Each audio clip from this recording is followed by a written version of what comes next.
They don't want conflict. They want a reaction. When someone provokes you, when they say something designed to get under your skin, when they push your buttons with surgical precision, they're not trying to have a conversation. They are fishing. Your reaction is their reward. Your anger, your defensiveness, your need to explain, to justify, to prove them wrong. That's what they came for. The moment you flare up, you become controllable. They don't want the truth. They want your emotion. And if you give it to them, you've handed them power. The one who can't be provoked can't be controlled. Tonight you learn how to become unbothered. Not numb, not passive, unbothered, without being weak. Let's define what unbothered actually means, because most people get this wrong. They think unbothered means indifferent, cold, detached, like you don't care about anything. That's not it. Unbothered is self-command. It means you feel the emotion, you register the provocation, you understand exactly what they're trying to do, and you choose not to give them the reaction they're fishing for. Your calm is a status signal. When you can stay composed while someone is trying to rattle you, you're demonstrating something powerful. You're showing them that they don't have authority over your emotional state, that their opinion doesn't disturb you, that you operate on a frequency they can't reach. You don't remove feelings. You remove control over you.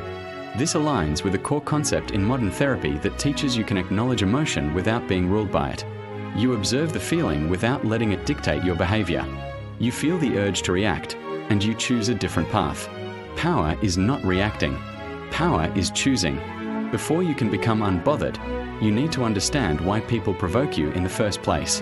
There are 4 motives, and once you see them, you can't unsee them. First motive, dominance. They feel bigger when you lose composure. When they can make you angry, defensive, or flustered, they've proven something to themselves and to anyone watching. They've proven they can control you, that your emotional state is in their hands. That's a status win for them. Second motive, deflection. They provoke you so you look like the problem. Maybe they're the ones who messed up, who crossed a line, who owe an apology. But if they can get you to react emotionally, suddenly the conversation shifts. Now you're the unreasonable one. You're the one who's overreacting, and they walk away clean. Third motive, validation. Your reaction proves they matter. Some people are so desperate for attention, for significance, for proof that they have an effect on the world, that they'll take anger over indifference. They'd rather you hate them than ignore them, because hate means they're important enough to disturb you. Fourth motive, control. If they can trigger you, they can steer you. They can change your mood. They can derail your focus. They can make you abandon your goals to engage with their nonsense. That's control. And as long as they have that ability, they can manipulate your behavior anytime they want. Provocation is a shortcut to power, but only if you donate the reaction. Here's where most people lose. Someone says something provocative, something designed to bait you, and your instinct is immediate. You want to correct them, prove yourself, defend your image, show them they're wrong.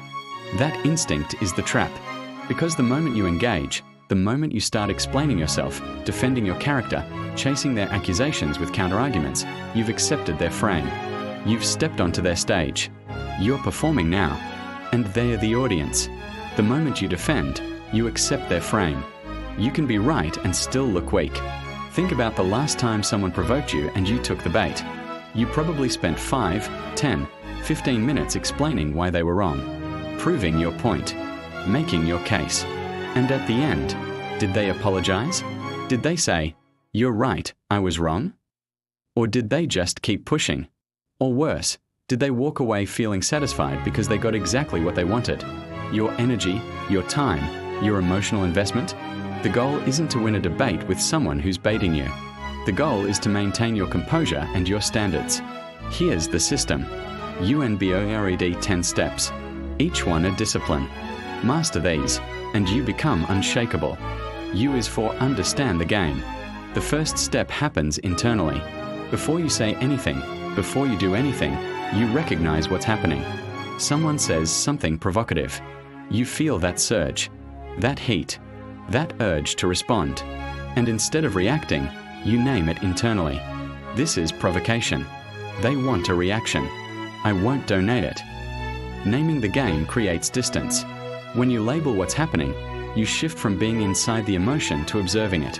You go from I am angry to I notice anger. That shift is everything. It's about creating space between stimulus and response.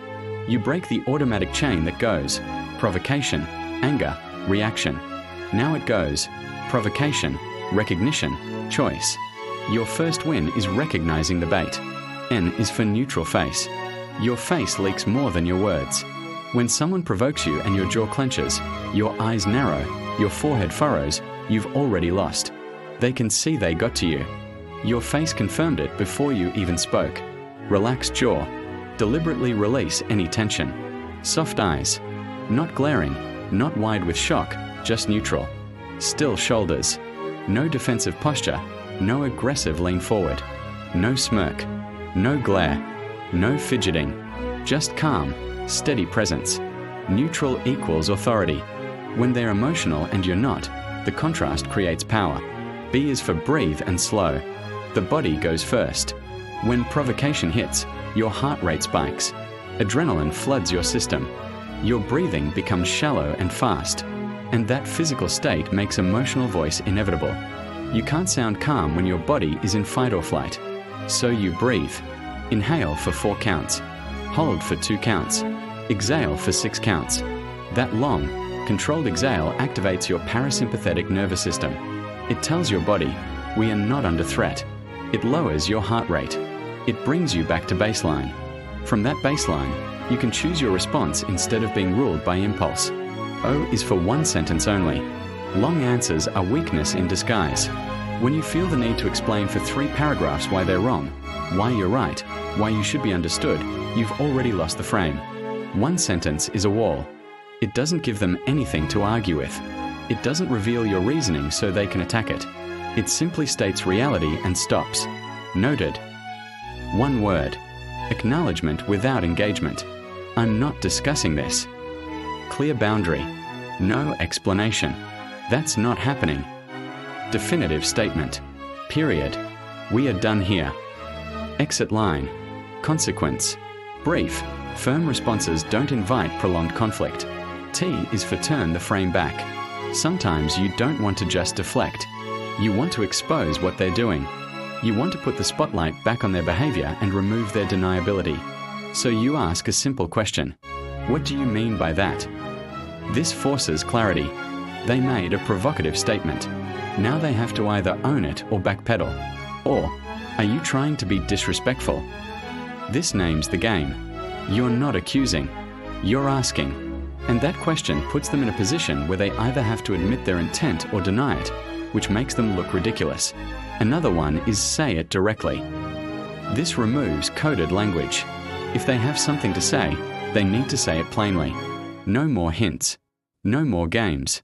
You don't match their provocation. You calmly expose it. H is for hold the boundary. Standards, not emotion. You set a clear line for what will and will not continue. Speak respectfully. Simple standard. You're not asking. You're stating what's required to continue. If you want to talk, do it directly. This eliminates passive aggression and coded insults. If this continues, I'm leaving. Consequence. Clear. Calm. Final. E is for exit or end access. Being unbothered isn't about taking hits. It's about removing access. When someone repeatedly provokes you after you've set boundaries, you don't keep engaging. You leave. You end the conversation. You remove your presence. We'll continue later. Then you leave. Immediately. This conversation is over. Definitive. Then you execute. I'm stepping away. Physical exit. No negotiation. Consequence is the seal. It's what makes your boundaries real. R is for repeat once. This is a subtle but powerful technique. If they ignore your boundary and keep pushing, you don't escalate. You don't get angry. You don't invent a new, harsher boundary. You simply repeat the original boundary one more time with the exact same calm tone. I said, we are not discussing this. The repetition shows you're not flustered. You're a machine. Your decision is final. It signals that there is no negotiation to be had. If they push again after that single repetition, You immediately move to the next step. E is for evaluate later. When the interaction is over and you're in a calm space, you reflect, not on winning or losing, but on your performance. Did you recognize the game? Did you control your breathing? Did you hold your frame? Where did you succeed? Where did you get pulled in? This isn't about self-criticism. It's about data collection. Every interaction is a training session. You learn what works and what doesn't, so you're even stronger next time. And finally, D is for discipline daily. This isn't a switch you flip. It's a muscle you build. You practice in low-stakes situations. When someone cuts you off in traffic, when you get a mildly annoying email, you practice noticing the feeling, breathing, and choosing a calm response. You don't wait for a major confrontation to try this for the first time. You make discipline a daily habit. That way, when the real tests come, your calm is automatic. It's your default state. Understand the game. Neutral face. Breathe and slow. One sentence only. Turn the frame back. Hold the boundary. Exit or end access. Repeat once. Evaluate later. Discipline daily. This is the path to becoming unshakable. It's not about being cold or emotionless.